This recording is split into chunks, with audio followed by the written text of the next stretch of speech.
I'm Swapna. I'm a natural fertility coach. మీరు కూడా ఈ విషయం గురించి విన్నారా? మన ఇండియాలో ఉండే top companies Google, Accenture, IKEA లాంటి పెద్ద కంపెనీలు కూడా ఇప్పుడు వాళ్ళ ఆఫీస్లో వర్క్ చేసే ఎంప్లాయీస్కి ఫర్టిలిటీ బెనిఫిట్స్ని ప్రొవైడ్ చేస్తున్నాయి.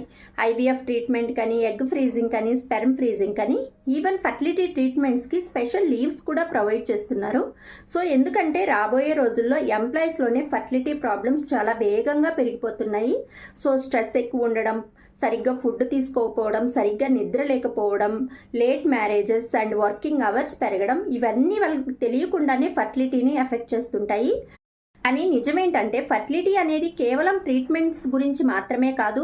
హార్మోన్స్ని న్యాచురల్గా బ్యాలెన్స్ చేసుకోవడం, ప్రాపర్ న్యూట్రిషన్ తీసుకోకపోవడం, ప్రశాంతమైన నిద్ర, స్ట్రెస్ తగ్గించుకోవడం, ఇవే బాడీని న్యాచురల్గా హీల్ చేస్తాయి. మరి కంపెనీలు కూడా ఫర్టిలిటీ వెల్నెస్లో ఇన్వెస్ట్ చేస్తుంటే రాబోయే రోజుల్లో ఫర్టిలిటీ ప్రాబ్లమ్స్ ఎంత ఎక్కువ అవుతాయో ఒకసారి మీరే ఊహించుకోండి. మరి లేట్ చేయకుండా ఈ రోజే మీ ఫర్టిలిటీ జర్నీని నాతో కలిసి స్టార్ట్ చేయండి.